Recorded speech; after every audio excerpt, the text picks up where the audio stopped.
आप सब अपने घरों में होंगे, स्वस्थ होंगे और मस्त होंगे। मैं शिवम पालीवाल, आपका अपना एसपी सर, फिर एक बार आपका स्वागत करता हूं बेटा डाउटनेट में।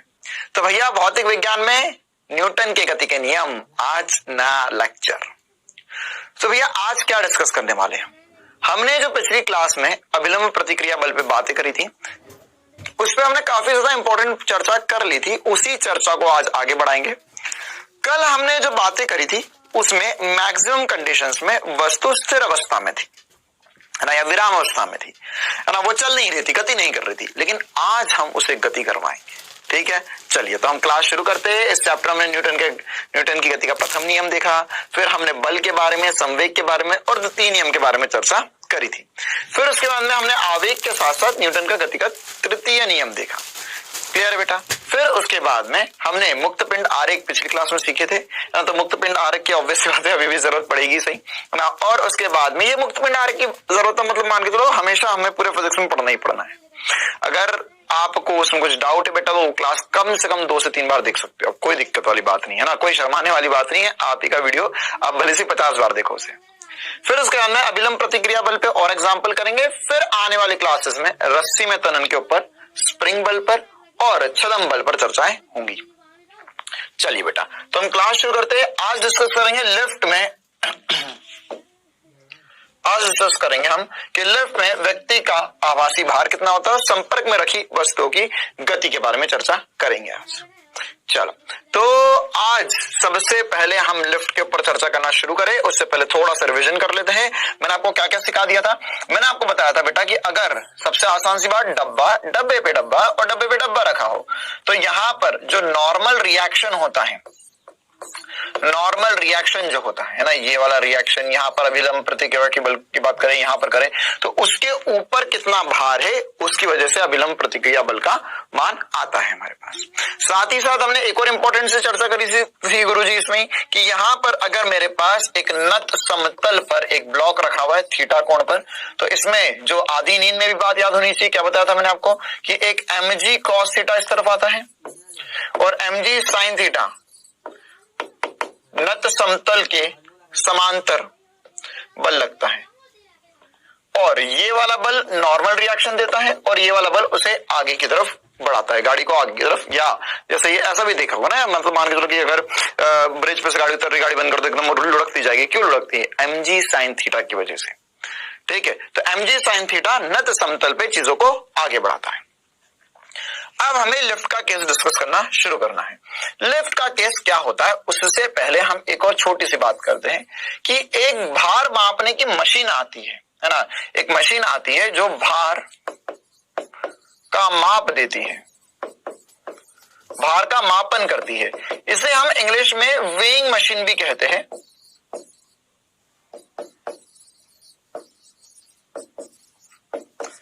या आप हिंदी में बोल सकते हैं भार का मापन करने का यंत्र, भार मापन का यंत्र, या मशीन भी बोलते, कोई दिक्कत वाली बात नहीं है ना, इतनी हिंदी इंग्लिश चलती है। तो अब ये मशीन करती क्या है पहले तो ये समझते हैं। अच्छा सर, ये मशीन हमने कभी देखी है क्या हमारे जीवन में? हाँ तुमने देखी है, ये वही मशीन की बात कर रहा हूं मैं, है ना, जो आप यूजुअली अगर आप कहीं सब्जी वगैरह लेने, आजकल वैसे सब्जी वालों के पास भी रहती है, या किराना दुकानों पे तो रहती है ऐसी मशीन कि उसके ऊपर आप भार रखो या उसके ऊपर कोई भी सामान रखो तो वहां पे एक मीटर लगा हुआ रहता है ना, वो दे देता 2 किलो 2, मतलब वो ऐसे 2 पॉइंट ऐसे रीडिंग बताओ ना, 2.001 ऐसे कोई रीडिंग वहां पे एक सामने स्क्रीन सी, छोटी सी स्क्रीन लगी हुई रहती है, उसके ऊपर नंबर लिखे हुए रहते हैं ना, तो वो भार देती है। यार देखा है ना ये मशीन सभी ने? या इसके अलावा इसको हम ऐसा भी समझ सकते हैं कि जब हम, है ना, जैसे मंदिर जाते हैं या वहां पर अगर हम मेले वेले में जा रहे हैं तो वहां पर बहुत सारे लोग एक छोटी सी गोल मशीन लेके बैठे हुए रहते हैं, है ना, बोलते हैं वजन नापा लो, अपना वजन नापा लो, वजन नापा लो, है ना। तो वजन मापने वाली मशीन, तो क्या करते हैं हम उसके ऊपर जैसे काटा होता है तो उसमें से कांटा लगा हुआ रहता है ना, वो कांटा ऐसे हिलता है। ठीक है, तो कांटे के नीचे एक पट्टी से घूमती रहती है, वो पट्टी घूमती जाती है और फिर अपना वजन बताती है। तो ये दोनों एक ही प्रकार से काम करती है, मतलब अंदर कुछ काम हो रहा होगा इनके अंदर, कोई एक डिजिटल है वगैरह, वो सब हमें मतलब नहीं है। हमें तो ये मतलब है कि मापती क्या है, ये हमारे लिए ज्यादा इंपॉर्टेंट है। ठीक है, तो तुम्हें समझ में आया मैं कौन सी मशीन की बात कर रहा हूं? ना, जैसे आपने देखा भी होगा ना कि पहले के जमाने में क्या होता था, किसी हम सब्जी वब्जी लेने जाते थे या शक्कर या कोई ऐसा किराने का सामान लेके नहीं जा रहे हैं, तो पहले वो 2 किलो का बाट रखता था इधर, तराजू होते थे पहले के जमाने में, तो 2 किलो का बाट रखा, फिर थोड़ी सी ज्यादा शक्कर डाल ही देता था। लेकिन आजकल तो भाई साहब एक दाना भी उठा लेता दुकान वाला, है ना, उसके पास वो डिजिटल मीटर लगा हुआ है, वो 2 किलो और 10 ग्राम हुए तो एक दाना उठा लेगा, 2 किलो ही दूंगा मैं, है ना। फिर हम भी तकड़े हो जाते हैं, 2 किलो से कम तो नहीं लूंगा मैं, अगर थोड़ी सी कम, अरे भैया डालो तो सही, थोड़ी शक्कर तो डालो इसमें, है ना। तो वो ऐसे, ये हम भार मापने की मशीन की बात कर रहे हैं। अब ये मशीन वास्तविकता में करती क्या है ये समझते हैं, ये मशीन करती क्या है। याद रखना है हमें बेटा कि ये मशीन वास्तविकता में क्या क्या मापन देती है। क्या मापन देती है मतलब कहने का सर, ये तो सर हमारा वेट, ये कुछ द्रव्यमान बताती है केजी में, नहीं, ये मशीन वास्तविकता में अभिलंब प्रतिक्रिया जो बल होता है,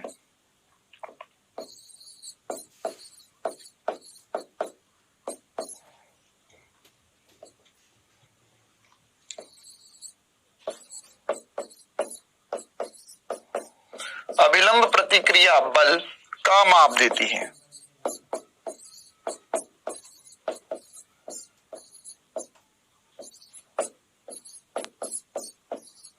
बहुत इंपॉर्टेंट बातों में से एक बात है यार, ये है ना, ये क्या कहती है, अभिलंब प्रतिक्रिया बल का मापन देती है।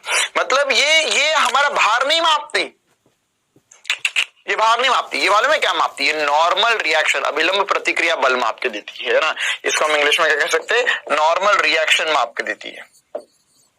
जैसे मान के चलो कि आप उस पर खड़े हुए, तो आप मशीन के ऊपर खड़े हुए,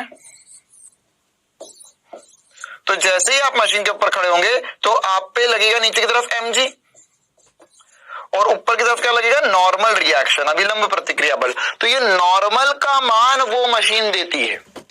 तो सर ये नॉर्मल का मान, नॉर्मल तो एक बल है, हाँ ये बल है, तो बल का माप तो न्यूटन में आना चाहिए। लेकिन हम जो सब कुछ खरीदते हैं वो केजी में खरीदते। न्यूटन और केजी में क्या फर्क है समझ में आ रहा है ना। न्यूटन किसका मात्रक होता है भैया, बल का मात्रक होता है। केजी किसका मात्रक होता है, द्रव्यमान का मात्रक होता है। तो अब इनमें फर्क क्या है, तो सर ये तो हमें बल माप के दे रहा है या द्रव्यमान माप के दे रहा है, क्या इससे ही काम चलेगा। तो ये वास्तविकता में हमें ये मापता अंदर ही अंदर तो बल मापता है ना। देख नॉर्मल बराबर क्या है, mg, ठीक है, लेकिन वो हमें नॉर्मल बटा जी द्रव्यमान। अरे यार अगर तुम मान के चलो सब्जी वगैरह सब्जी खरीदने जा रहे हो या खुद का वजन भी माप रहे हो, तो ऐसे वहां पे खड़े होकर थोड़ी ना बोलोगे, या वहां पे मशीन तुम्हें ऐसा थोड़ी ना बताएगी कि हो तुम हो 500 न्यूटन के, है ना। या अच्छा भैया हमें जरा 1 किलो शक्कर खरीदने गए, तो बोला भैया हमें जरा 10 न्यूटन शक्कर देना, पगला जाएगा वो बिल्कुल ही, है ना। या एकदम तुमने कॉम्प्लिकेट कर दिया, मुझे 5.3 न्यूटन दाल चाहिए।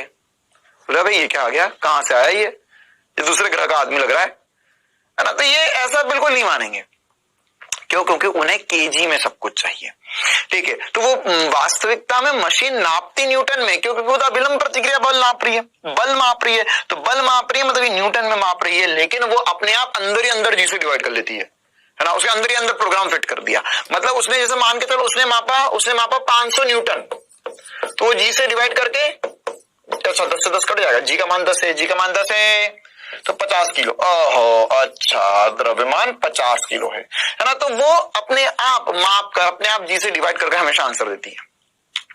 आई कहानी समझ में बेटा, है ना। तो अब ये आपको बात समझ में आनी चाहिए कि अगर एक मैं जब भी बोलूंगा कि वेइंग मशीन रखी हुई है या भार मापने के लिए मशीन रखी हुई है, तो वो असल में नॉर्मल रिएक्शन मापेगी, ठीक है। सर इसमें तो जोर क्यों दे रहे हो, अभी हमें पता चलेगा, ठीक है। अब हम जाते हैं लिफ्ट के अंदर, ये नॉर्मल रिएक्शन की कहानी हमें समझ में आ गई। अब हम लिफ्ट के अंदर चले, तो मान के चलो मेरे पास ये एक लिफ्ट है, हाँ लिफ्ट समझते हो ना भाई, लिफ्ट के बाहर तुम्हें कुछ नहीं दिखा देता, लिफ्ट बंद हो जाता, दरवाजे बंद हो गए। अब लिफ्ट के अंदर मान के चलो यहां पर एक सुंदर कन्या है। क्या है भैया, एक सुंदर कन्या लिफ्ट के अंदर। सुंदर कन्या को हम प्यार से एसके बोलेंगे, है ना। हाँ तुम अपने वाली सुंदर कन्या का नाम नहीं रखना, है ना, सर हमारी वाली का नाम नहीं, ये सुंदर कन्या है ना, ये सुंदर कन्या है, कोई भी हो सकती है, ठीक है। तुम अपने मन में नाम सोच लो, कोई दिक्कत नहीं। तो वो एसके है ना, हमारी एसके कौन है, सुंदर कन्या। तो ये सुंदर कन्या लिफ्ट में बैठी हुई थी, मतलब सॉरी लिफ्ट में खड़ी हुई थी, बैठेगी कैसे, लिफ्ट में खड़ी हुई थी। और इसके नीचे लगी हुई एक वेइंग मशीन, ठीक है। अब जब लिफ्ट स्थिर अवस्था में है, हम केसेस लेंगे इसमें, हमने लिया केस 1, जब लिफ्ट जो है यहां पे लिख देते, लिफ्ट की वेलोसिटी 0 है, मतलब कैसी लिफ्ट, विराम अवस्था में है।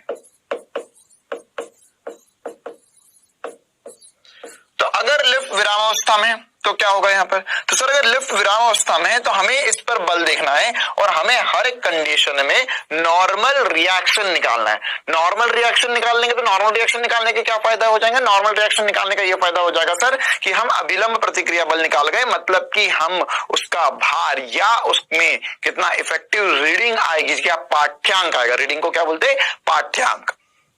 हमसे सब पूछेगा कि भैया बताओ कि यहाँ पर वेइंग मशीन का या इस मशीन का पाठ्यांक कितना है, तो पाठ्यांक या रीडिंग निकालना है हमको, तो हम नॉर्मल रिएक्शन निकालने की कोशिश करते हैं। तो यहां पर क्या होगा, लिख लो चाहो तो कॉपी में इसके ऊपर कि हमें निकालना है नॉर्मल रिएक्शन या मशीन का पाठ्यांक। चलो, तो अब ये लिफ्ट रुकी हुई है, मतलब कि ये इसकी वेलोसिटी 0 है, तो क्या हो रहा होगा, इसका बनाते हैं एफबीडी। क्या बनाते हैं भैया, एफबीडी। तो सुंदर कन्या पे सर नीचे की तरफ लग रहा है एमजी और ऊपर की तरफ लग रहा है नॉर्मल, और कोई बल नहीं लग रहा है और ये गति भी नहीं कर रही है, तो वाई दिशा में एफ नेट क्या हो जाएगा वाई दिशा में एफ नेट तो सर 0 हो जाएगा, मतलब नॉर्मल माइनस एमजी जो होगा वो तो 0 होगा, मतलब नॉर्मल बराबर एमजी आ जाएगा। अच्छा सर ये तो मुझे पता है, चलो बहुत बढ़िया, कोई दिक्कत वाली बात नहीं है फिर तो। अच्छा, अब इसमें केस 2 लेते हैं।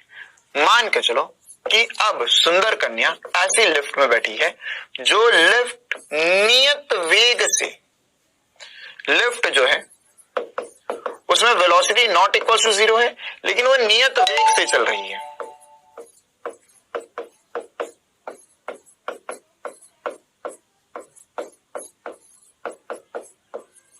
नियत वेग से गतिशील है लिफ्ट तो नियत वेग से लिफ्ट गतिशील है तो क्या होगा भैया, सर यहाँ पर अब ऊपर भी जा सकती है नीचे भी जा सकती है ना, तो अभी मान लो ऊपर जा रही है तो इसका फिर से एफबीडी बनाया हमने, तो देखो एफबीडी में हमेशा नीचे एमजी होगा और ऊपर की तरफ नॉर्मल होगा। तो यहां पर अगर मान के चलो सुंदर कन्या का भार था 45 किलो, है ना, एकदम बढ़िया, सुंदर कन्या का भार, ऐसा हमें पहले से पता है ना, उसने बताया कि भैया मेरा जो द्रव्यमान है ना, ये द्रव्यमान है या भार निकाल सकते हो, द्रव्यमान 45 किलो है या भार 45 इंटू जी करके निकाल सकते हैं। तो उसने बोला भैया 45 किलो, है ना, 45 किलो की बढ़िया सी सुंदर कन्या। तो अब यहां पर अगर वो नियत वेग से चल रही थी, नियत वेग से लिफ्ट में बैठी थी, तो यहां पर अब हमें ये सोचना है कि और कोई बल लग रहा है क्या, नहीं सर, नीचे एमजी ऊपर नॉर्मल। तो अगर यहां पर मैं एफ नेट पूछूं तुमसे, तो सर एफ नेट बराबर होगा एम इंटू ए के, एफ नेट किसके बराबर होगा, एम इंटू ए के। तो यहां पर जो एम है वो तो द्रव्यमान है और ए क्या है, त्वरण है, तो ये तो नियत वेग से चल रही है, मतलब कि यहाँ पे इसका त्वरण तो क्या हो गया सर जी, 0 हो गया। तो अगर त्वरण 0 हो गया, तो यहाँ पर एफ नेट फिर से कितना आ जाएगा, फिर से सर 0 ही आ जाएगा। अब क्या क्या लग रहा है, नीचे एमजी ऊपर नॉर्मल, है ना, तो नॉर्मल माइनस एमजी कर देते क्योंकि ऊपर वाला पॉजिटिव नीचे वाला नेगेटिव। ओहो, तो फिर से नॉर्मल बराबर एमजी आ गया। तो सर इसमें क्या दिक्कत जा रही है, ये तो कुछ समझ ही नहीं आ रहा है। नहीं, कोई समझने वाली ज्यादा बात नहीं है, हम बस इतना देखना चाह रहे हैं कि लिफ्ट अगर गति कर रही थी तो उसका भार कितना आएगा, तो या वो वेइंग मशीन का पाठ्यांक कितना आएगा। तो अब जो पाठ्यांक आएगा वो अभी भी 45 किलो ही आएगा, क्योंकि सुंदर कन्या लिफ्ट में है, लिफ्ट एक समान वेग से चल रही है ना। चलो, अब ऐसे नीचे भी जा सकते हैं ऊपर भी जा सकते हैं, कोई दिक्कत नहीं, क्योंकि त्वरण नहीं होगा। तो यहां पर ये एफ नेट तो 0 नहीं होगा, तो नॉर्मल बराबर एमजी आएगा ही आएगा। लेकिन मान के चलो कि अब यहां पर लिफ्ट जो है वह नियत त्वरण से गतिशील है। केस 3 लिख देते पहले, यहां पर केस 3 नियत त्वरण से ऊपर की ओर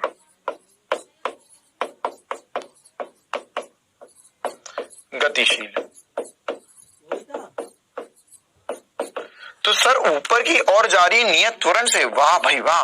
तो यहां पर क्या होगा, देखो भैया यहां पर सर जी अब ये ऊपर की ओर जा रही है नियत त्वरण से, तो क्या होगा यहाँ पर, देखो ये वेइंग मशीन है, यहाँ पर सुंदर कन्या है, तो ये यहाँ पर नियत त्वरण है, तो फिर से एफबीडी बनाओ, है ना, ऊपर की तरफ त्वरण है, तो अब क्या होगा सर, अभी भी नीचे की तरफ mg ही लगेगा और ऊपर की तरफ नॉर्मल ही लगेगा। क्यों? क्योंकि अगर मान के चलो तुम लिफ्ट के अंदर खड़े हो, ऐसे लिफ्ट में खड़े हो, तो तुम्हें क्या लगेगा, भैया नीचे जमीन है ऊपर में हो, तो मुझ पे नीचे mg और ऊपर की तरफ नॉर्मल, खत्म कहानी, और कुछ नहीं लग रहा, तो mg माइनस नॉर्मल लगेगा।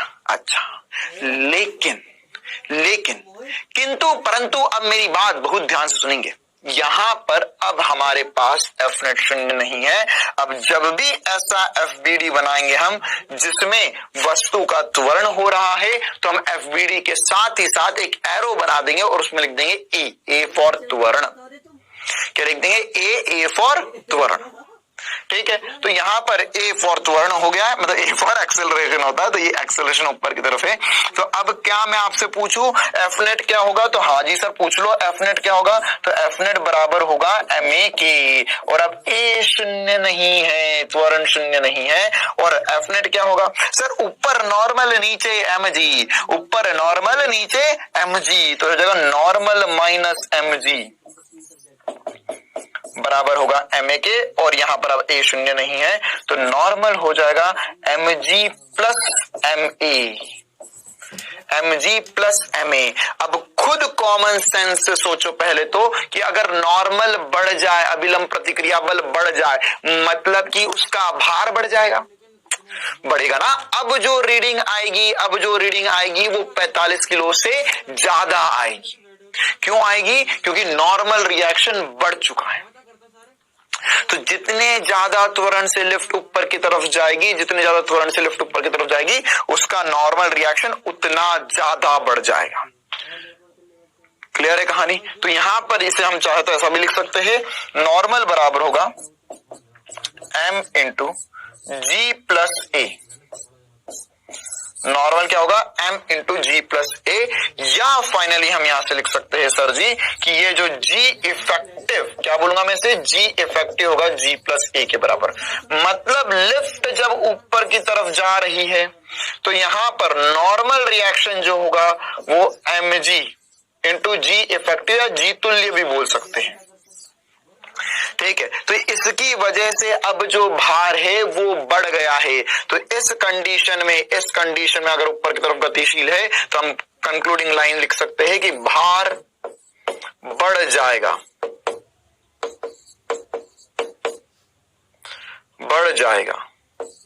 और इसी चक्कर में अब सुंदर कन्या हो जाएगी दुखी। क्यों दुखी हो जाएगी सुंदर कन्या? क्योंकि भैया क्यों दुखी हो जाएगी सुंदर कन्या? अरे भैया मैं मोटी हो गई, है ना, भार बढ़ गया, मेरा वजन बढ़ गया, है ना, तो जैसे 2-3 किलो बढ़ जाता है, अरे अब स्लिम ट्रिम कैसे रहेंगे, है ना, तो एकदम से दुखी हो जाएगी। क्यों? क्योंकि अब उसका भार बढ़ चुका है। मान लो लिफ्ट 2 मीटर पर सेकंड स्क्वायर के एक्सेलरेशन से ऊपर की तरफ जा रही है, तो उसका भार बढ़ जाएगा। और ऐसा तुमने अपने जीवन काल में देखा भी होगा और समझा भी होगा कि जब हम लिफ्ट में बैठते हैं और अगर लिफ्ट ऊपर की तरफ जा रही है तो हमें हल्का सा भारी सा लगता है, भारी सा लगता है कि अरे वजन बढ़ गया है, सब भारी सा लगने लग जाता है। क्यों? क्योंकि वहां पर नॉर्मल रिएक्शन बढ़ चुका है। तो हमें याद रखना कि लिफ्ट अगर ऊपर की तरफ त्वरित है तो वहां पर नॉर्मल रिएक्शन क्या है? जी इफेक्टिव जी प्लस ए। अगला केस लेते हैं, केस नंबर 4। अब अगर मान के चलो यह नियत त्वरण से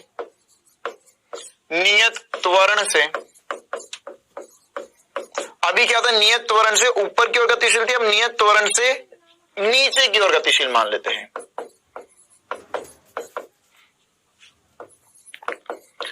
नीचे की ओर गतिशील लिफ्ट है हमारे पास। तो अगर नीचे की ओर गतिशील लिफ्ट है अगर, तो उसका हम क्या कर सकते हैं? तो नीचे की ओर गतिशील लिफ्ट है बेटा, तो उसके लिए हम क्या करेंगे? देखो ध्यान से। अब यहां पर फिर से वेइंग मशीन रखी हुई है। अब क्या होगा देखो, यहां पे फिर से सुंदर कन्या बना देते हैं हम। तो अब यहां पर ये नीचे की तरफ ए त्वरण से जा रही है, तो अब यहां पर एफबीडी बनाते फिर से इसका, तो क्या हो जाएगा सर, इसमें नीचे की तरफ mg है अभी भी, ऊपर की तरफ नॉर्मल। देख लिफ्ट ऊपर जाए नीचे आए उससे क्या फर्क पड़ता है, उससे कोई फर्क नहीं पड़ता, क्योंकि हमारे ऊपर जो बल लग रहा है हम केवल लिफ्ट के संपर्क में, इधर तो हाथ भी नहीं लगाया कहीं पे लिफ्ट के संपर्क में, तो केवल एक ही नॉर्मल रिएक्शन लगेगा। लेकिन अब साथ ही साथ एफबीडी बनाएंगे तो उसमें त्वरण की दिशा भी दर्शानी होगी, त्वरण की दिशा भी दर्शानी होगी। ठीक है, तो अब त्वरण की दिशा, अब देखना ध्यान से भैया, बहुत ध्यान से समझना है मेरी बात को। अब सभी बच्चों को यहाँ पे त्वरण ऊपर था तो मैंने कॉमन सेंस से लिखा था नॉर्मल माइनस mg, है ना। अब पॉजिटिव नेगेटिव भी लेंगे हम, लेकिन अब इस बात को और आसान या दूसरे तरीके से या दूसरे शब्दों में हम समझेंगे कि देखो जिस दिशा में त्वरण ज्यादा है, और जिस दिशा में त्वरण है ऑब्वियस सी बात है उस दिशा का बल ज्यादा है। अरे यार ये नीचे की तरफ जा रही है तो mg बड़ा होगा या नॉर्मल बड़ा होगा, ये बताओ।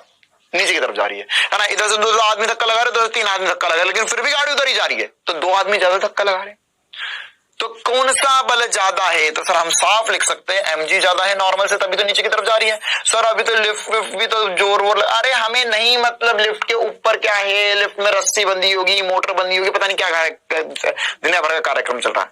हमें तो बस सुंदर कन्या से मतलब है। किससे मतलब है?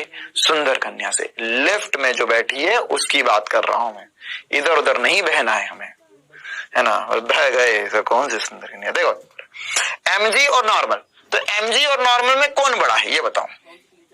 सर mg बड़ा है नॉर्मल से, तो हम लिख सकते हैं सर यहां पर होगा mg माइनस नॉर्मल बराबर ma। ध्यान से देखो, मैंने नॉर्मल माइनस mg क्यों नहीं करा? मैं चाहता तो नॉर्मल माइनस mg कर लेता। देख देख देख देख देख, अगर सॉरी करो, हम तो नॉर्मल माइनस mg के लिख, तो यहाँ पे नॉर्मल पॉजिटिव है ना, तो अगर पॉजिटिव नेगेटिव खेलना तो देखो नॉर्मल माइनस mg बराबर होगा m इंटू माइनस ए लिखना पड़ेगा, क्योंकि अब त्वरण नीचे है। अरे नीचे वाले को नेगेटिव ऊपर वाले को पॉजिटिव मानेगा ना, तो ये हो जाएगा नॉर्मल माइनस mg बराबर होगा m इंटू माइनस ए क्योंकि नीचे ये दोनों एक ही चीज लिखी हुई है ना। तुम ये माइनस साइन को कॉमन लेके इधर गुणा कर लो, वही आएगा, बिल्कुल वही चीज लिखी हुई है।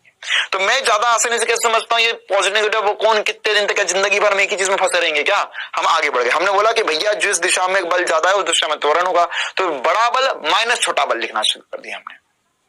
क्या लिखना शुरू कर दिया? बड़ा बल माइनस छोटा बल।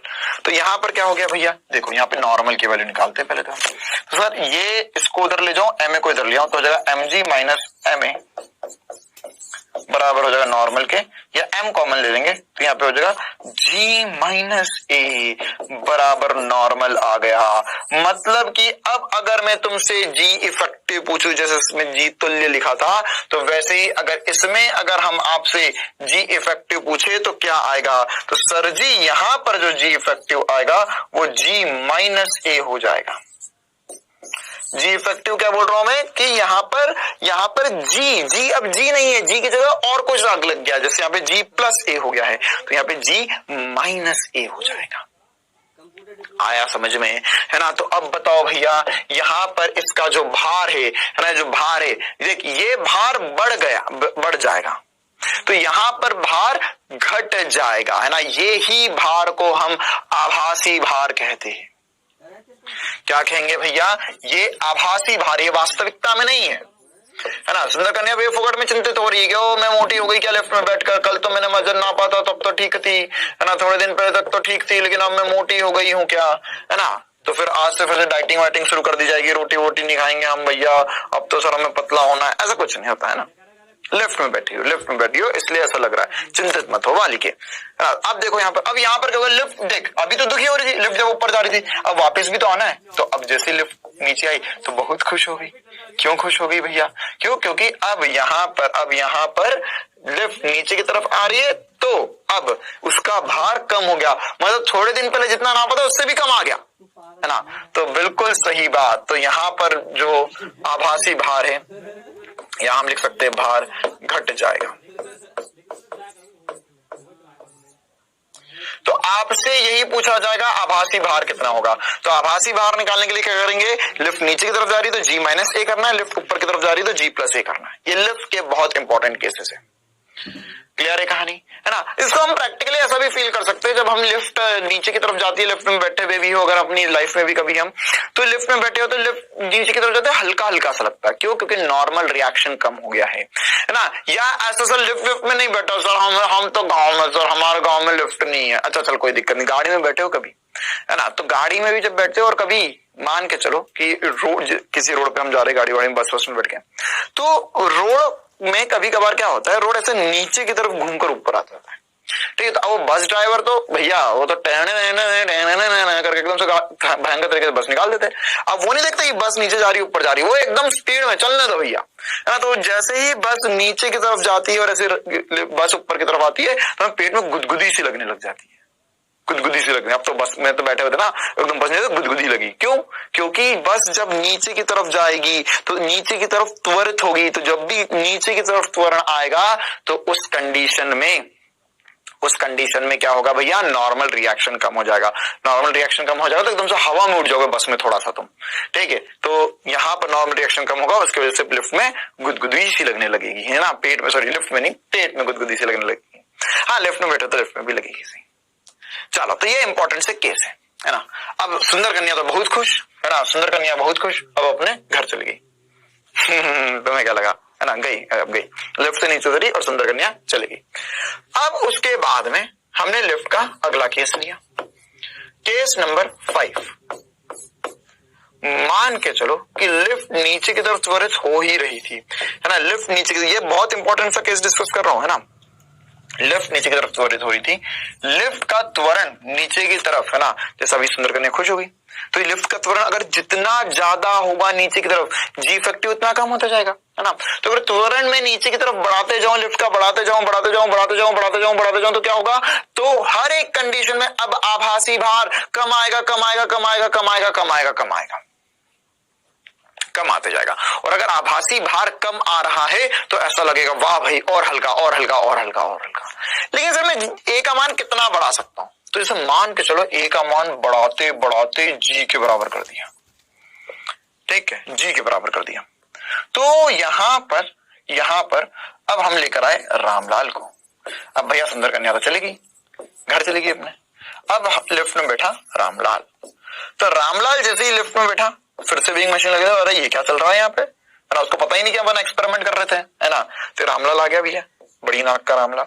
तो रामलाल आया, रामलाल बैठ गया लिफ्ट में। तो अब ये लिफ्ट में बैठा और लिफ्ट नीचे की तरफ जा रही थी और वो ए एक्सेलरेशन से नीचे की तरफ चलेगी। तो ए एक्सेलरेशन है, ए त्वरण नीचे की तरफ है, तो ए बराबर जी कर दिया हमने। तो हमने अभी कैलकुलेशन करा था कि सर नॉर्मल की वैल्यू जो होती है वो m इंटू जी माइनस ए होती है जब नीचे की तरफ लिफ्ट जाती है।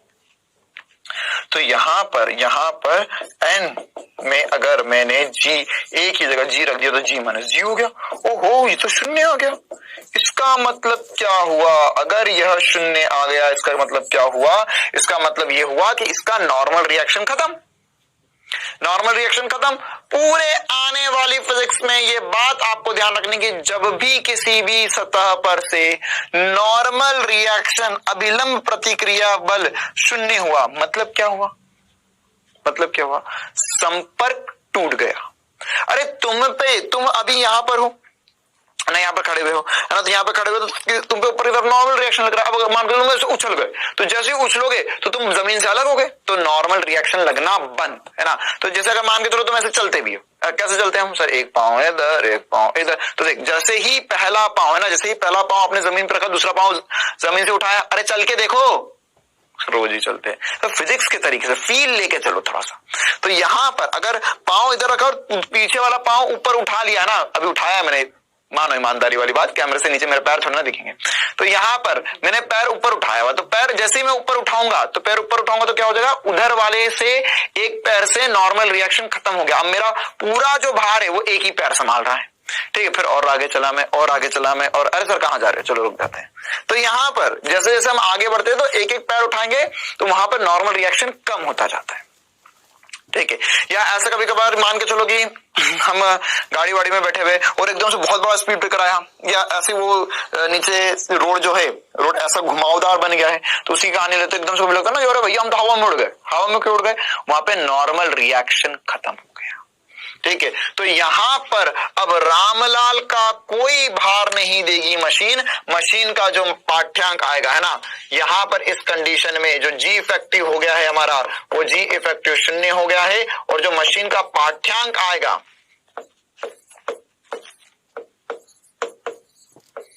पाठ्यांक या रीडिंग बोल सकते हैं हम, तो ये पाठ्यांक या रीडिंग या मापन भी बोलते हैं, वह 0 आएगा, 0 आएगा। मतलब कि अब इसे लगेगा ही नहीं कि ये लिफ्ट में है, इसे लग रहा है भैया मैं खुला गिर रहा हूं, खुला गिर रहा हूं मैं, है ना। ये ऐसी ही बात है कि अगर मान के चलो, है ना, मान के चलो कि तुमने एक गेंद को ऊपर से छोड़ दिया तो गेंद एकदम मुक्त रूप से गिरती है ना, तो यहां पर इसे क्या लगेगा भैया, मैं मुक्त रूप से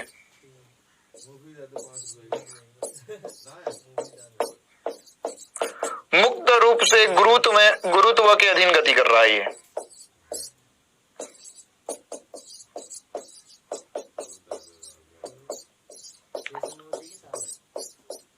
मुक्त रूप से गुरुत्व के अधीन गति कर रहा है भैया ये, तभी इसे ऐसा लग रहा है कि हवा हवाई हो गया, है ना, तो हवा हवाई भैया उड़ रहे हम तो हवा में उड़ रहे, है ना। ऐसा ही होगा ना, जैसे मान के चलो कि मैंने तुम्हारे सर पे एक बैग रख दिया, बहुत भारी बैग, चल नहीं पा रहा, फिर तुम्हें एक छत से फेंक दिया, तो जैसे ही फेंकूंगा तो क्या होगा, तुम भी अब नीचे जीत वर्ण से जा रहे हो, तुम्हारे सर पे जो बैग रखा वो भी नीचे की तरफ जीत वर्ण से जा रहा है, तो नॉर्मल रिएक्शन फिर से 0 हो गया। अभी तुमने अगर एक बैग को पकड़ के रखा, तो क्यों पकड़ के रखना पड़ता है, क्योंकि इस पर नीचे की तरफ, बैग पे नीचे की तरफ नॉर्मल mg लग रहा है, तो तुम्हें उसे एक नॉर्मल देना पड़ रहा है, इसलिए वो तुम्हें बहुत बहुत भारी लग रहा है, भैया चलते ही नहीं बन रहा है। अब मान के चलो तुम ऐसे कूद गए, तो अब नीचे की तरफ mg तुम पे भी लग रहा है, उस पे लग रहा है, और तुम्हारा नीचे का नॉर्मल गायब हो गया। और तुम्हारे नीचे कूद गए मतलब क्या हुआ, तुम्हारा धरातल से नॉर्मल खत्म, तो तुम्हें नॉर्मल नहीं मिल रहा तो तुम भी उसे नॉर्मल नहीं दोगे। अब अरे कैसे दोगे जब तुम्हें ही नहीं मिल रहा है, तुम्हें अभी क्यों देना पड़ रहा है, क्योंकि जमीन नहीं अंदर धस रही है ना, जमीन अंदर धस जाओ तो तुम भी नीचे चले जाओ, वो भी नीचे चले जाए। तुम्हें नॉर्मल मिल रहा है तो तुम उसको दे रहे हो, अरे फील आ रहा है ना। और अगर नीचे कूद गए तो क्या होगा सर जी, नीचे कूद गए तो हम भी जा रहे हैं, वो भी जा रहा है, कोई नॉर्मल किसी भी नहीं लग रहा है, तो वो तुम्हारे सर पे रखा हुआ है, लेकिन तुम्हें ऐसा लगेगा ही नहीं, ला छोड़ रहे तुम, ठीक है। तो यहाँ पर ये नॉर्मल 0 हो गया, है ना। तो अब ये यहाँ पर ये अगर खड़ा भी है ना, तो खड़ा भी है तो ये ऐसे यहाँ पर कहीं भी चल सकता है, हवा में उड़ने लग जाएगा, ठीक है। अच्छा, अगर सर जी से ज्यादा त्वरण से चला दिया तो, जी से ज्यादा त्वरण से चला दिया तो, अरे जी से ज्यादा त्वरण से चला दिया तो क्या होगा, देखो भैया एक और केस बना देते, एक केस और करेंगे, बस लास्ट केस होगा वो हमारा। अगर मान के चलो हमारा ये केस नंबर 4 हो गया, अरे 4 क्या 5 हो गया, 6 हो गया। अब ये अगर त्वरण जी से ज्यादा हो गया तो अब सर ऑलरेडी नॉर्मल जो है वो 0 हो चुका है, त्वरण लिफ्ट का त्वरण जी से अधिक,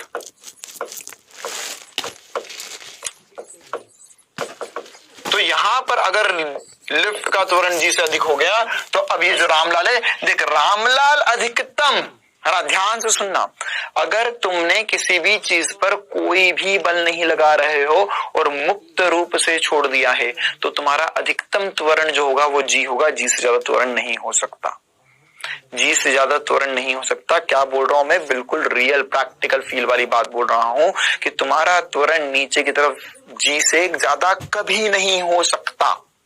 लेकिन अगर तुम लिफ्ट की बात करो तो लिफ्ट को तो मैं रस्सी से चला रहा हूं, लिफ्ट को तो रस्सी, लिफ्ट के ऊपर भी एक रस्सी होती है, नीचे भी एक रस्सी होती है, तो मान लो उसको, लिफ्ट को तो चला सकते हो, मोटर से चल रही है, मशीन से चल रही है, उसको तो कितना भी तेज चलाओ, है ना, लिफ्ट से मुक्त रूप से थोड़ी ना गिर रही है, तो कितना भी तेज चला सकते हो, कोई दिक्कत नहीं है। तो यहां पर अब क्या होगा भैया, अब रामलाल तो जी से गिरेगा लेकिन लिफ्ट और तेज गिर रही है, तो क्या होगा, ये यहां पर कहीं ऐसा हवा में उड़ने लग जाएगा, है ना, ये कहीं उड़ने लग जाएगा, क्यों, थोड़ी देर बाद छत से टच हो जाएगा, ठीक, क्योंकि अब तो यहाँ पर जो रिएक्शन है वो तो पहले 0 हो गया था, और तो और नीचे की तरफ है तो वो हवा में कहीं उड़ने लग जाएगा, और हो सकता है कि थोड़ी देर बाद वो यहाँ पर छत पे जाकर उसको पकड़ना पड़ जाए, भैया जान बचा लो रे मेरी कोई, है ना, ऐसे छत पकड़कर बैठ जाएगा वो, ठीक है। क्यों, क्योंकि अब नॉर्मल रिएक्शन उल्टा हो गया, नेगेटिव हो गया, तो ये ऊपर की तरफ से मिलने लग जाए उसे, ठीक है। क्योंकि इमेजिन करना लिफ्ट बहुत तेजी से नीचे और तुम्हारा जो एक्सेलरेशन है वो जी, तो पहले तो उड़ने लग गए, फिर उसके अंदर और तेजी से लिफ्ट नीचे की तरफ आ रही है, तो तुम्हें लिफ्ट को ऐसे पकड़ करना पड़ेगा,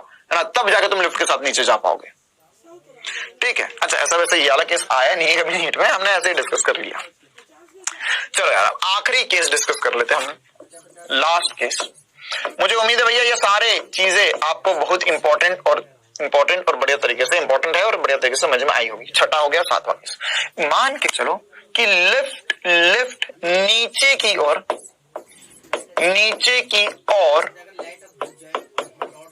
ए मंदन से जा रही है।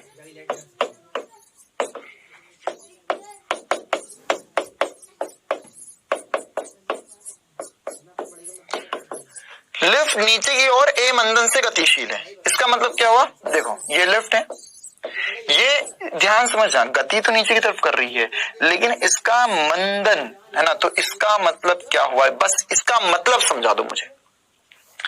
अगर ये स्टेटमेंट का मतलब तुम समझ गए तो तुम निकाल जाओगे कि यहाँ पे भार कम हो रहा है, ज्यादा हो रहा है ना, या इसमें जी इफेक्टिव कम हो रहा है, ज्यादा हो रहा है, सबको समझ जाओगे।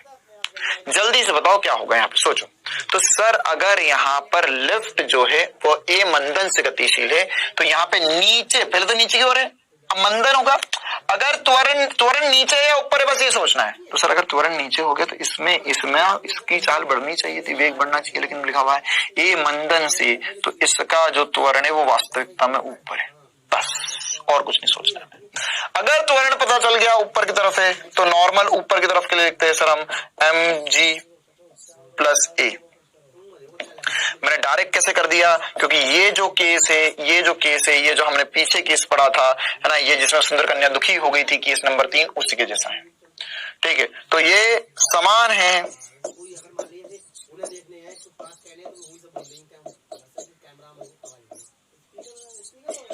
केस 3 के समान है ना, क्योंकि क्या हो रहा है भैया, मंदन ऊपर की तरफ है तो त्वरण, मंदन नीचे जा रही है उसमें मंदन है, तो मतलब क्या हो, विपरीत दिशा में त्वरण है, मतलब कि ऊपर की दिशा में त्वरण हो गया।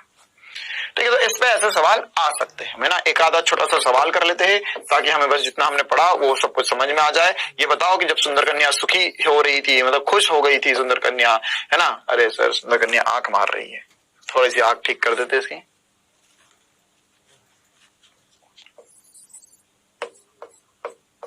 वाह, तो अब सुंदर कन्या जब सुखी थी, है ना, मतलब कि बहुत खुश थी अपने जीवन से, तो अगर सुंदर कन्या खुश थी, और क्यों खुश थी, क्योंकि लिफ्ट नीचे की तरफ जा रही थी, तो इसका अगर त्वरण 2 मीटर पर सेकंड स्क्वायर है ना, और सुंदर कन्या का भार, सुंदर कन्या का भार, ध्यान से समझना है ना भाई, मजे लिए हैं मैंने तुम्हारे थोड़े से।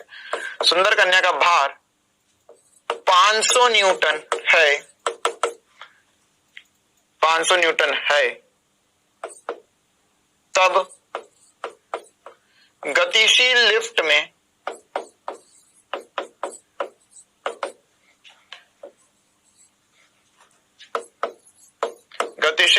में आभासी भार क्या होगा। भार दिया है और भार ही पूछा है।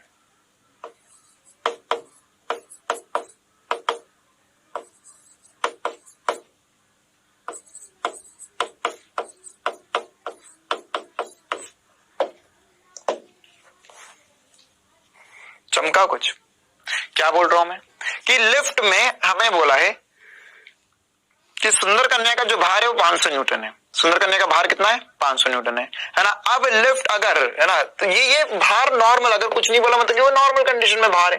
ठीक है, और उसके बाद में अगर लिफ्ट नीचे की ओर गतिशील है तो उस कंडीशन में आभासी भार क्या होगा।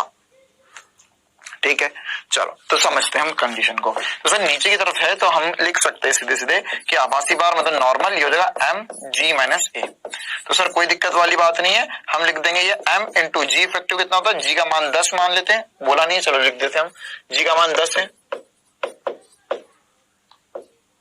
ठीक है, तो जब जी का मान 10 है तो 10 माइनस 2 मतलब हो गया m इंटू 8। वाह भैया, ये आंसर आ गया। लेकिन m द्रव्यमान नहीं पता था, द्रव्यमान नहीं पता है सुंदर कन्या का, तो कैसे करेंगे।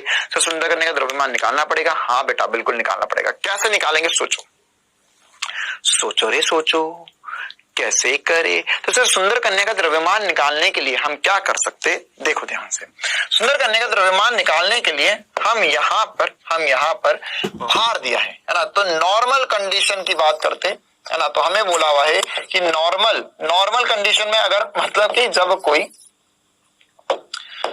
कोई लिफ्ट में नहीं है वो, तो भार वास्तविकता में क्या होता है? भार mg के बराबर होता है।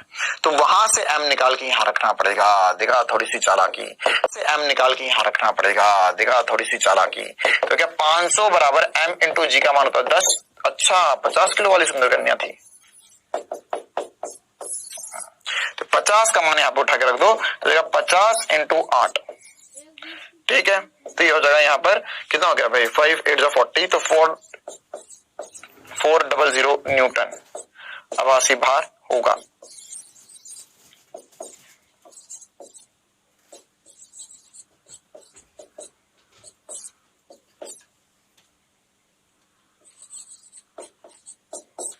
ठीक है, चलो ये एक इंपॉर्टेंट लिफ्ट केस हमने डिस्कस कर लिया।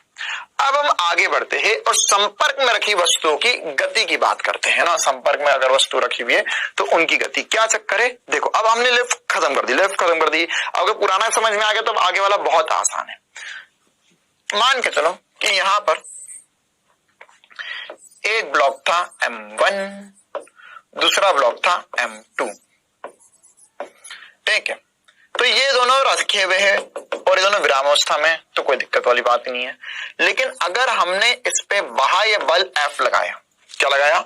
एक बाह्य बल F लगाया, तो हमें ये पूछा जाएगा, क्या क्या पूछा जाता है ये बता देता हूं मैं तुम्हें। हमें पूछा जाएगा त्वरण, है ना, निकाय का या M1 या M2 का त्वरण पूछ सकते हैं। निकाय का कहने का मतलब क्या है? सिस्टम। निकाय मतलब क्या होता है? सिस्टम या दोनों का त्वरण, ठीक है। उसके अलावा यहां पर पूछेंगे कि M1 और M2 के बीच में जो अभिलंब प्रतिक्रिया बल है वो कितना है? M1 और M2 के बीच नॉर्मल कितना है या अभिलंब बल कितना है? अभिलंब प्रतिक्रिया बल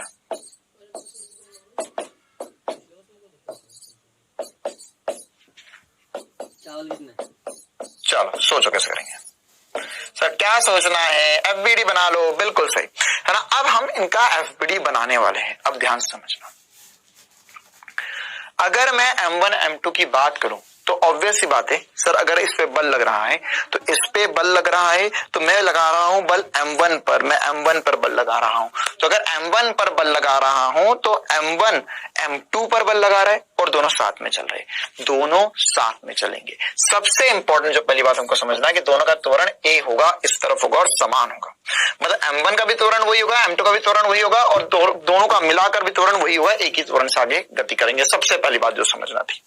दूसरी बात, अब इनका त्वरण निकालते हैं। क्या निकालते हैं? त्वरण। तो इसके लिए बनाने पड़ेंगे एफबीडी। चिंता मत करो, पहली और आखिरी बार एफबीडी बना रहा हूं, इसके बाद में ऐसी जबरदस्त ट्रिक बताऊंगा, इससे ये 3 4 10 15 50 कितने भी ब्लॉक लगा दे, तुम चुटकियां बजा के सॉल्व कर लोगे।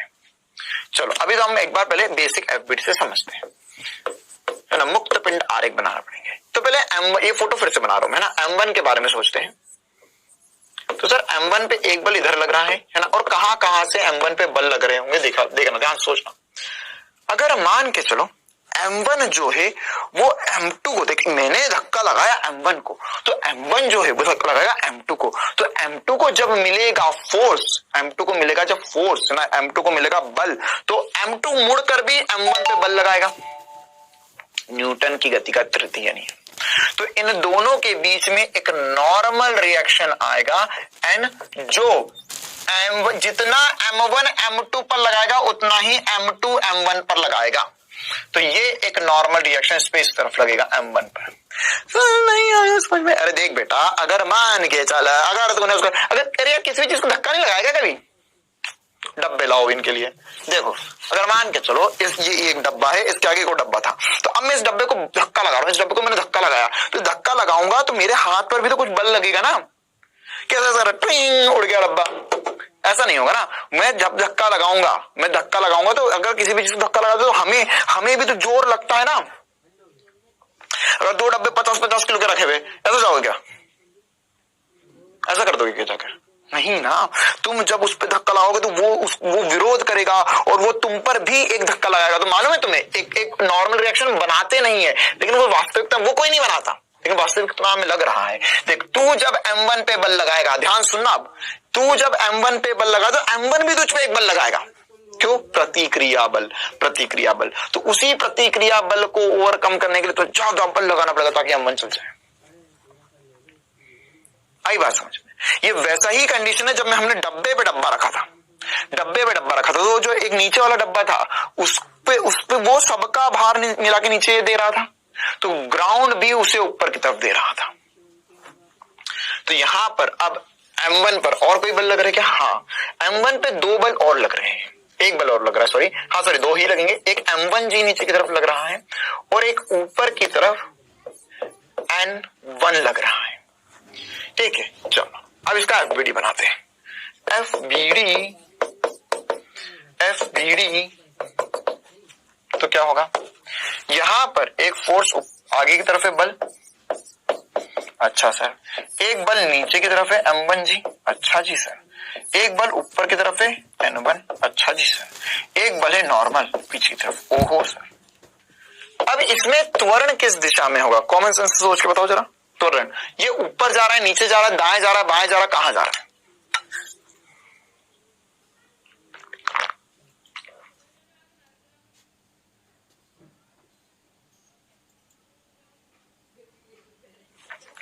तो सर अगर ऐसा सोचा जाए तो इसमें जो त्वरण है वो A इस तरफ है। अरे ऊपर थोड़ी ना उड़ रहा है यार, ऊपर नहीं उड़ रहा, इस दिशा में चल रहा है। तो क्या मैं यहां से ऐसा लिख सकता हूं कि N1 जो होगा वो तो M1G के बराबर होगा। इससे हमें कोई मतलब नहीं है। ये किस दिशा से लिखा है? Y दिशा से। अरे Y दिशा से लिखा। तो Y दिशा में क्या हो रहा है भैया? Y दिशा में कोई त्वरण नहीं है, तो नीचे mg और ऊपर नॉर्मल बराबर होंगे, इसका कोई चक्कर नहीं है। चक्कर किसका है? चक्कर है F और नॉर्मल का, मतलब जो पीछे इस दिशा में लग रहा है। तो अगर मैं x दिशा में लिखूं तो x दिशा में त्वरण है। x दिशा में क्या है भैया? त्वरण है। तो आप बताओ F बड़ा होना चाहिए, नॉर्मल बड़ा होना चाहिए त्वरित करवाने के लिए? तो सर त्वरण के लिए F ज्यादा होना चाहिए नॉर्मल से, तो F माइनस नॉर्मल बराबर M1A लिखेंगे हम। ये हमारा पहला समीकरण बन गया। F माइनस नॉर्मल बराबर M1A। आगे F पीछे नॉर्मल, तो F बराबर नॉर्मल माइनस M1A हो गया। अच्छा, अब ऐसे ही हम आगे चलते हैं और M2 के जीवन के बारे में सोचते हैं। M2 हम आ गए, तो देखो भैया अब M2 को क्या लगेगा? सर M2 को लगेगा नीचे की तरफ तो क्या M2G लग रहा है और एक नॉर्मल N2 ऊपर की तरफ लग रहा है। जो मेरे होशियार बच्चे होंगे उनको ये बात चमक गई होगी, नीचे लगने वाला बल और ऊपर लगने वाला बल अभी कोई कार्य नहीं कर रहे, मतलब उनका भी कोई चक्कर नहीं है। क्यों? क्योंकि वो एक दूसरे को बैलेंस करके रखे। ये उड़ थोड़ी ना रहा है, इधर जा रहा है ना यार। अच्छा सर, तो क्या होगा अब यहां पर? तो यहां पर एक नॉर्मल, यहां पर एक नॉर्मल, देख ये इस तरफ लग रहा होगा। M2 के जीवन के बारे में सोच। M2 ये आगे वाला, M2 आगे वाला, तो उसको लगेगा ओहो मुझे धक्का लग रहा है, धक्का लग रहा है, धक्का लग रहा है, धक्का लग रहा है ना? क्यों? क्योंकि एक M1 है ना, ये M1 है जो M2 पे धक्का लगा रहा है, धक्का लगा रहा है, धक्का लगा रहा है। मैं किस पे धक्का लगा रहा हूं? ये वैसी ही बात है बेटा जब डब्बे पे डब्बा, डब्बे पे डब्बा, डब्बे पे डब्बा रखा हुआ होता था। तो जमीन के संपर्क में तो केवल नीचे वाला है ना, ठीक है? जो ऊपर रखा हुआ है वो जमीन के संपर्क में थोड़ी ना है, वो जमीन पे नॉर्मल थोड़ी ना देगा, वो बीच में नॉर्मल देगा। वैसे ही मैं बल लगा रहा हूं M1 पर, लेकिन धक्का M2 को भी लग रहा है। क्यों? क्योंकि इनके बीच में एक नॉर्मल है। आई बात समझ में कि जब भी हम एक चीज को धक्का लगाते हैं तो आगे वाली भी क्यों चल जाती है? क्योंकि जब तक वो उसके संपर्क में जाएगी, जब उसके संपर्क में जाएगी तभी तो उसे आगे धक्का लगाएगी। और मैं पहले दिन ही कल की क्लास में ही बोला था बेटा कि जो अभिलंब प्रतिक्रिया बल होता है वो धक्का बल होता है। कौन सा बल होता है? धक्का। तो धक्का लगाएगा, वो M2 पर धक्का लगा रहा है। तो अगर M2 पर धक्का लगा तो M2 का FBD बना लेते हैं अब हम। सर जी M2 का भी FBD बनाएंगे क्या? देखो M2 के FBD में क्या हो रहा है बेटा? नीचे की तरफ M2G लग रहा है और ऊपर की तरफ N2 लग रहा है, जिससे हमें कोई मतलब नहीं है। क्यों मतलब नहीं है? क्योंकि वो N2 और mg तो आपस में बराबर हो गए। साथ ही साथ इसमें आगे की तरफ एक नॉर्मल लग रहा है N। बस कहानी खत्म हो चुकी है। नॉर्मल लग रहा है n, और इसी में त्वरण है a आगे की तरफ, और कोई बल नहीं है और कोई त्वरण नहीं है, बस इतनी सी कहानी है। तो अगर मैं देखूं, ध्यान से समझूं और प्यार से बातें करूं, तो इस दिशा में कोई त्वरण नहीं, तो y दिशा के लिए क्या लिखेंगे हम? सर y दिशा के लिए लिखेंगे y की दिशा, तो हो जाएगा m2g बराबर n2, m2g बराबर n2 होगा। चलो भैया बहुत बढ़िया। अरे ऊपर नीचे, अच्छा आगे की तरफ क्या है? आगे की तरफ केवल एक बल लग रहा है और कोई बल नहीं लग रहा है। क्यों? अरे M2 यार धक्का लगाना है इसको, तो M1 का पीछे से धक्का लगा, धक्का, तो इसको पीछे से एक ही तो बल लग रहा है और कोई बल नहीं है इसके जीवन में। इस दिशा में, इस दिशा में दो बल है, वो एक दूसरे को बैलेंस करके, वो उड़ नहीं रहा है, इस दिशा में चल रहा है। तो क्या हो गया? तो यहां पर हो गया भैया, यहां पर हो गया, ये हो जाएगा y दिशा, सॉरी x दिशा में त्वरण है, तो नॉर्मल बराबर यही त्वरण करवाएगा, ये m2a के बराबर हो जाएगा। इसे हमने समीकरण नंबर 2 बोल दिया है ना। अगले पेज पर जाके इन्हीं दोनों समीकरण है, देख दो समीकरण है, तुझे नॉर्मल भी नहीं पता और त्वरण भी नहीं पता, तो दो समीकरण, दो बातें नहीं पता या दो पदों के बारे में जानकारी नहीं है, दो अननोन से, है ना। तो अब यहां से फर्स्ट और सेकंड वाले से यहां से नॉर्मल की वैल्यू उठा के इसमें रख दो, तो आंसर आ जाएगा, है ना। देखो अगले पेज पर जाते हैं।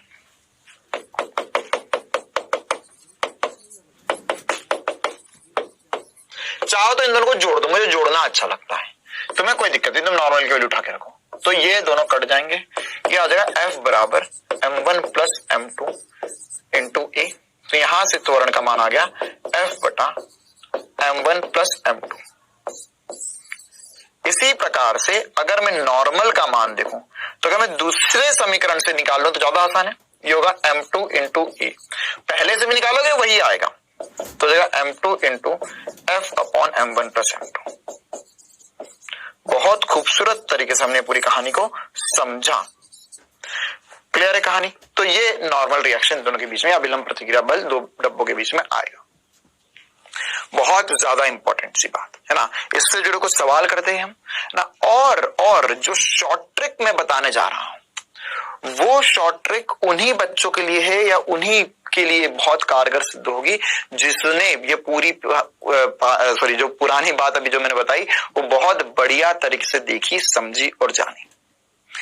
अब समय है SP star method short trick का, जिससे ये दोनों आंसर एक लाइन में आ जाएंगे। लेकिन उसके लिए ये पूरा बहुत बढ़िया तरीके से ध्यान होना चाहिए, है ना, कि हमने क्या क्या करा, है ना। यहाँ पे एक इन दोनों के बीच में बल लग रहा था, अच्छा सर एक बल नॉर्मल जो है वो M2 पे लग रहा था, M1 पे पीछे की तरफ नॉर्मल लग रहा था, देखो, और एक बल जो है वो इन दोनों को चला रहा था। एक बात तो तुम्हें समझ में आई, एक बात तो तुम्हें समझ में आ गई कि सर यहां पर ये एक डब्बा है M1, ये दूसरा डब्बा है M2, है ना। पेन नहीं उठाना पड़ेगा ऐसे विचित्र सवालों के लिए, इस बात की गारंटी मेरी है, ठीक है। जो त्वरण, जैसे मान के चलो फॉर एग्जांपल ये 2 किलो का था, ये 4 किलो का था, ठीक है। तो यहां पर ये इसका त्वरण कितना आया, अगर मैं फॉर्मूले से निकालू तो सर ये आया f का मान कितना है, f का मान है 36 न्यूटन। तो अगर मैं फॉर्मूले से निकालू तो सर होगा 36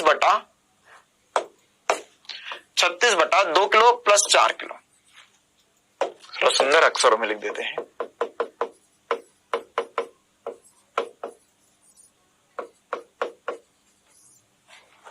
हम छोटे छोटे से बच्चे हैं। तो यहां पर होगा 2 + 4 मतलब क्या 36 बटा 6, यह आ गया 6 मीटर पर सेकंड स्क्वायर, ठीक है। ये आपने अभी पूरा सॉल्व किया, उसके बाद फॉर्मूला बना उससे सॉल्व किया, लेकिन मैं इस फॉर्मूले को देखा, जाना और पहचाना। देखो बेटा, अगर मान के चलो मैंने ऐसा किया होता ना कि इन दोनों डब्बों को एक साथ बंद कर दिया होता और इसमें रख दिया होता 6 किलो और इस पे लगा था 36 न्यूटन का बल, तो भी जो त्वरण आता वो आता 36 न्यूटन का बल लग रहा है और 6 किलो का द्रव्यमान है, वो 6 मीटर पर सेकंड स्क्वायर आता। मतलब मेरे पास अगर एक निकाय में 1 2 3 4 10 15 50 डब्बे भी दे तो मुझे कोई मतलब नहीं है ना। जो जितना त्वरण एक का होगा वही सबका होगा, तो मैं क्या करूंगा, सबको एक बना लूंगा और पूरे निकाय पर कितना परिमाणी बल लग रहा है ये देख लूंगा, बटे में कुल द्रव्यमान, मेरा त्वरण आएगा हमेशा। त्वरण क्या होता है? त्वरण होता है सर F बटा M, यही सीखा है ना, तो इसको ऐसा लिखो, परिमाणी बल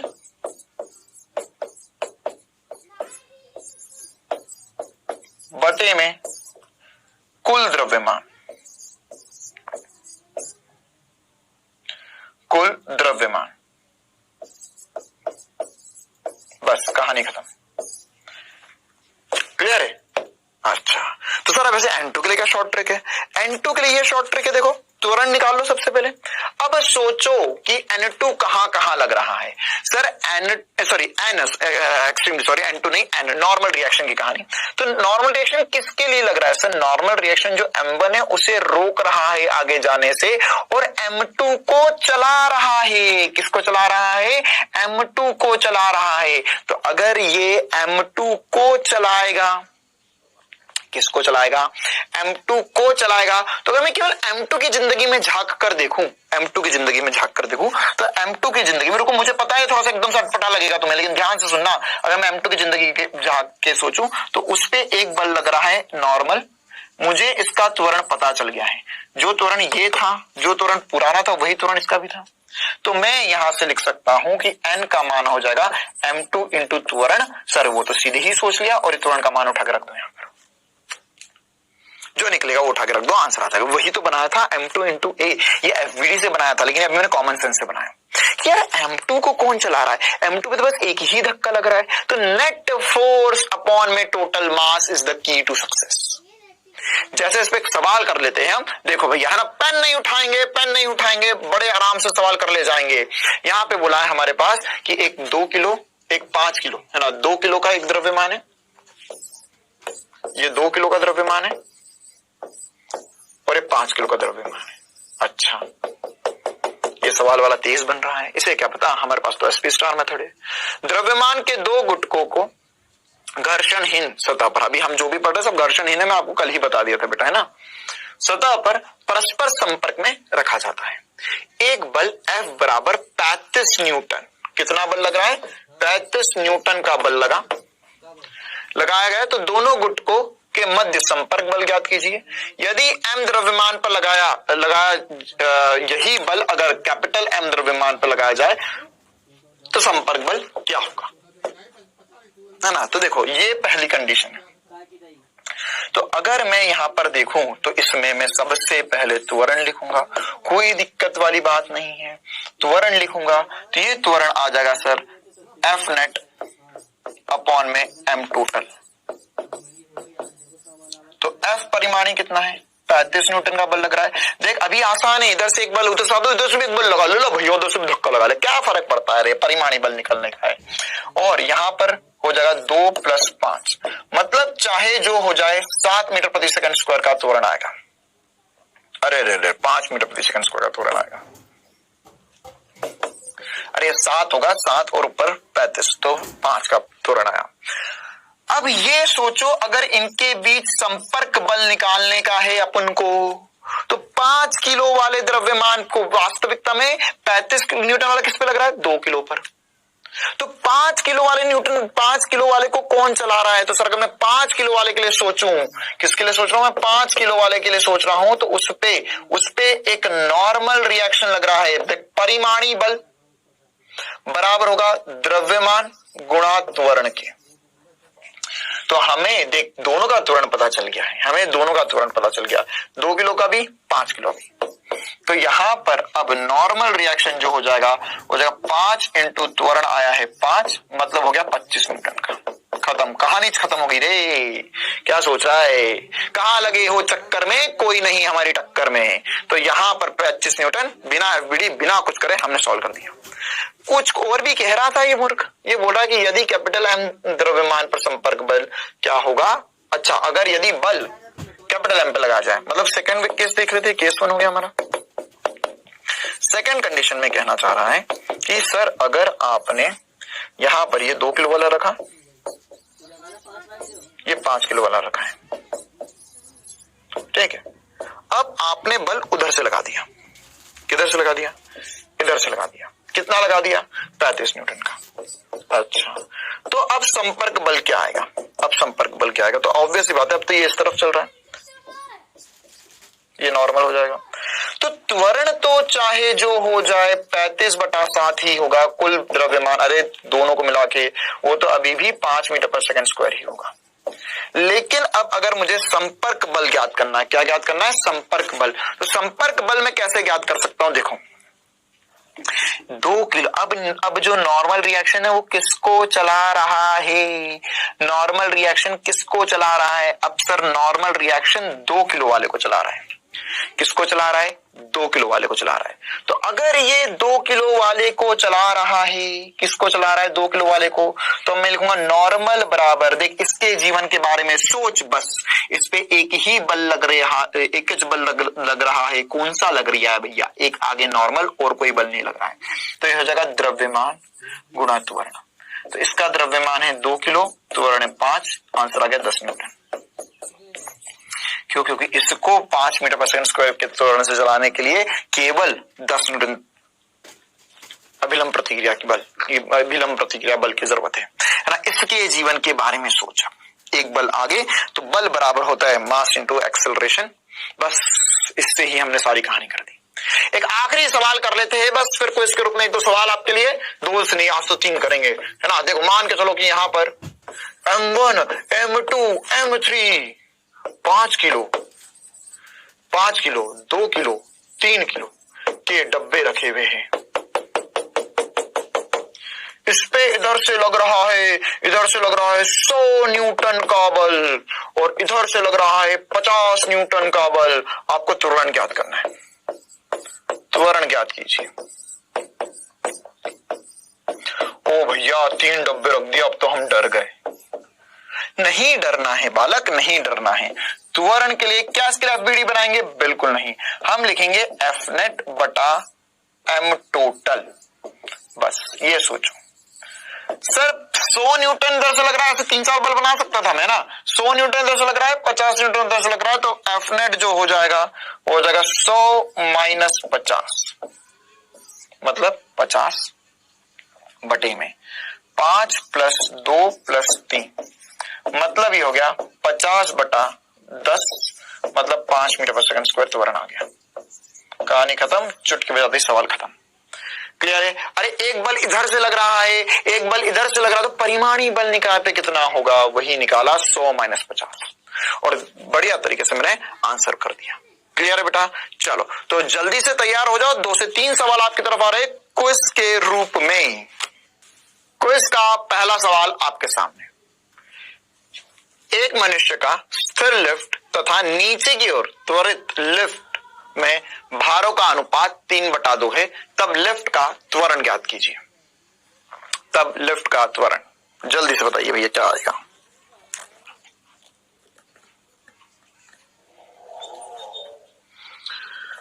आपको फॉर्मूले पता है, नीचे की तरफ जाती है तो G माइनस A होता है, बस सॉल्व कर लो।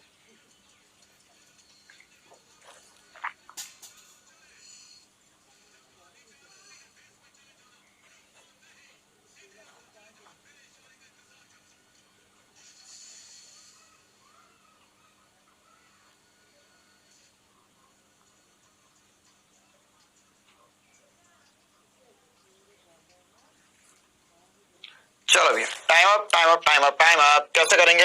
हमें पता है सर कि अगर लिफ्ट जो है वो नीचे की तरफ जा रही है, तो अगर लिफ्ट का त्वरण नीचे की ओर है तो जी इफेक्टिव जो होता है, या जी माइनस ए लिखना होता है जब लिफ्ट नीचे की तरफ ए त्वरण से जा रही है। तो अब क्या हो जाएगा सर? हो जाएगा अगर स्थिर लिफ्ट में भार है, तो स्थिर लिफ्ट में भार क्या होगा? N1 बोल देते, उसे एम जी बोलते हैं, और N2 जो हो जाएगा वो एम जी माइनस ए हो जाएगा। बस इनका अनुपात दिया हुआ है, तो N1 बटा N2 जो होगा वो हो जाएगा एम जी बटा एम जी माइनस ए। एम से एम कट जाएगा, तो N1 बटा N2 कितना आ जाएगा? हो जाएगा 3/2, ये हो जाएगा G बटा G माइनस ए। क्लियर है? सॉल्व कर लो इसको। तो इसको सॉल्व करेंगे सर तो कितना आ जाएगा? देखो इधर मल्टीप्लाई करो, हो जाएगा 3G माइनस 3A बराबर 2G। तो ये हो जाएगा G बराबर है ना, ये इस तरफ आएगा, जी हो जाएगा, तो जी बराबर 3a या a का मान आ जाएगा g बटा 3, g बटा 3 will be the correct answer. Clear है कहानी बेटा, आसानी से जैसा हमने पता है वैसे ही सॉल्व किया। अगला सवाल क्विज का। 60 किलो द्रव्यमान का एक व्यक्ति लिफ्ट में खड़ा है, जब लिफ्ट 2 मीटर पर सेकंड स्क्वायर के त्वरण से ऊपर व नीचे जाती है तो व्यक्ति के भार क्या होंगे क्रमशः, ऊपर और नीचे जाती है तब। कॉमन सेंस का सवाल है, हमने करा हुआ भी है, जल्दी से बताओ क्या आंसर होगा। बिना पेन उठाए भी आप जवाब बता सकते हो, बिना कैलकुलेशन के। सोचो कैसे, वैसे मैं कैलकुलेशन से भी करके दूंगा, लेकिन बिना कैलकुलेशन के भी आप कर सकते हो।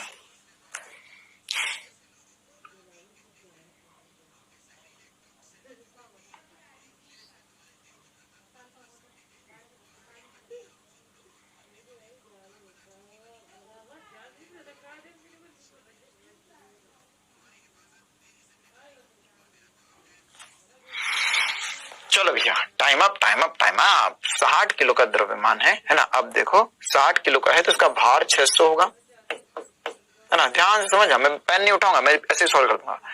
लिफ्ट जो है वो ऊपर की ओर जा रही है तो भार बढ़ेगा, नीचे की ओर जा रही है तो भार घटेगा। तो 720 और 600 440 480 आंसर हो गया।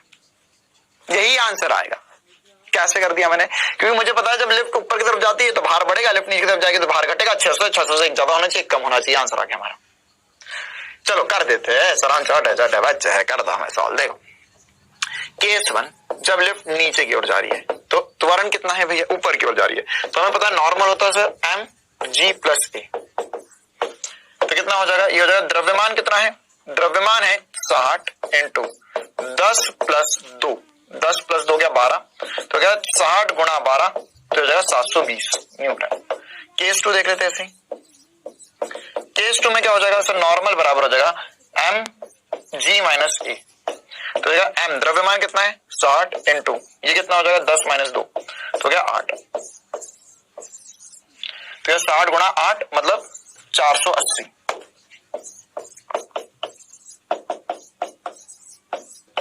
बहुत बढ़िया। चलो एक और सवाल, आखिरी सवाल, थ्योरेटिकल सवाल, जल्दी से इसका जवाब दो। किसी व्यक्ति द्वारा लिफ्ट की सतह पर आरोपित बल उसके स्वयं के भार से अधिक है, स्वयं के भार से अधिक है ना। तो अब आपको बताना है किन किन कंडीशन में पॉसिबल है।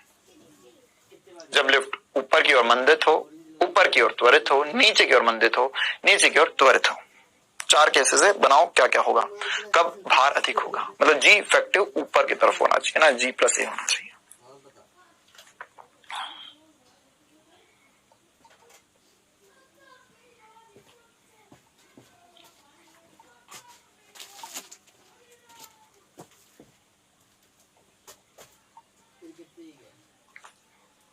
चलो भैया कर दे हम।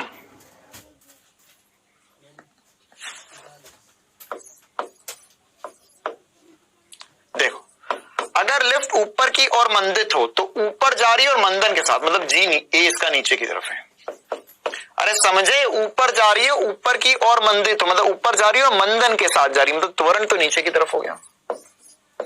दूसरा, ऊपर की ओर त्वरित हो मतलब त्वरण ऊपर की तरफ है। तीसरा, नीचे की ओर मंदित हो मतलब नीचे जा रही है लेकिन मंदन के साथ, मतलब त्वरण ऊपर। अरे नीचे जा रही है लेकिन मंदन हो रहा है तो त्वरण कहां होगा, ऊपर होगा। और चौथे केस में नीचे की ओर त्वरित होकर, तो क्या होगा भैया, किस किस केस में आभासी भार ज्यादा होगा। तो सर यहां पर ये तो हल्का कर देगा, ये भारी कर देगा, ये भी भारी कर देगा, है ना। इन दोनों केसेस में जो जी इफेक्टिव होगा वो क्या हो जाएगा, जी प्लस ए हो जाएगा। क्लियर है, तो इसी तरीके से हम कर सकते हैं। तो बी और सी में बात बैठ रही है, मतलब second will be the correct answer. Clear है बेटा। चलो तो आज की क्लास के लिए इतना ही रखते हैं, जितना पढ़ा एक बार रिवाइज कर लेना। अभिलंब प्रतिक्रिया बल के बारे में मैं भी थोड़ा सा रिवीजन करवा देता हूँ फटाफट। अभिलंब प्रतिक्रिया बल के बारे में हमने पढ़ा, आज क्या क्या पढ़ा, आज हमने पढ़ा सर लिफ्ट के केसेस को। अगर लिफ्ट नीचे की तरफ जा रही है तो यहाँ पे नॉर्मल रिएक्शन जो होगा वो mg माइनस ए हो जाएगा, है ना। और जी इफेक्टिव जो होगा वो हो जाएगा g माइनस ए, मतलब ये हल्का हल्का लगेगा, हल्का हल्का कैसा लगेगा, हल्का हल्का हल्का लगेगा भैया, हल्का। इसी तरफ से अगर लिफ्ट ऊपर की तरफ जा रही है, यहाँ पे एक सुंदर कन्या बैठी हुई है, यहाँ पे भी सुंदर कन्या को बिठा दो, तो यहाँ पर क्या हो जाएगा, यहाँ पर नॉर्मल रिएक्शन हो जाएगा सर, G+A हो जाएगा। ये बना सकते हो, बहुत इंपॉर्टेंट सी बात है। G इफेक्टिव जो हो जाएगा वो G+A हो जाएगा, मतलब भारी भारी सा लगेगा, भारी भारी सा लगेगा। ठीक है, इसी प्रकार से अगर लिफ्ट को मैंने मुक्त रूप से छोड़ दिया, देख अगर लिफ्ट स्थिर हो या नियत वेग से चल रही है तो नॉर्मल रिएक्शन तो वही होगा। मुक्त रूप से छोड़ दिया तो यहां पर नॉर्मल रिएक्शन शून्य हो जाएगा, और यहाँ पे हवा हवाई हो जाएगा, हवा हवाई, नॉर्मल रिएक्शन शून्य हो जाएगा। फिर इसके अलावा जो इंपॉर्टेंट सी बात पड़ी हमने कि अगर एक डब्बा हो, दो डब्बा हो, हमें घबराना नहीं है, बड़ी बड़ी बनाकर देखना नहीं है, हमें ये देखना है F लग रहा है तो F नेट अपॉन में M टोटल जो होता है वो हमारा त्वरण होता है, या त्वरण का मान लिख सकते हैं F upon M1 plus M2, M1 plus M2। और इसी प्रकार से अगर हमें नॉर्मल रिएक्शन देखना है तो बस उस डब्बे के जीवन के बारे में सोचो जिसपे नॉर्मल रिएक्शन देखना है, से M2 पर नॉर्मल रिएक्शन देखना है तो M2 के जीवन के बारे में सोचा, M2 पे एक बल लग रहा है और M2 का द्रव्यमान M2 ही है और उसका त्वरण हो गया A, तो यहां से हम लिख सकते हैं ये हो जाएगा F upon M1 plus M2। Clear बेटा? चलो तो आज की कहानी यहीं खत्म करते हैं। हर बार की तरह होमवर्क आपको ऐप में ही मिल जाएगा और कल की क्लास में मिलेंगे अपन लोग, तो अपन चर्चा करने वाले हैं रस्सी में तनन पर। रस्सी में तनन, जैसे भी हमने अभिलंब प्रतिक्रिया बल पे बहुत सारी बातें करी, वैसी रस्सी में तनन पे चर्चा करनी है, वो भी एक बहुत इंपॉर्टेंट टॉपिक है। चलो बेटा, तो आज की क्लास में जितना बड़ा रिवाइज कर लेना, मिलते हैं अगली क्लास में, तब तक के लिए बेटा से पढ़ते रहो, स्वस्थ रहो,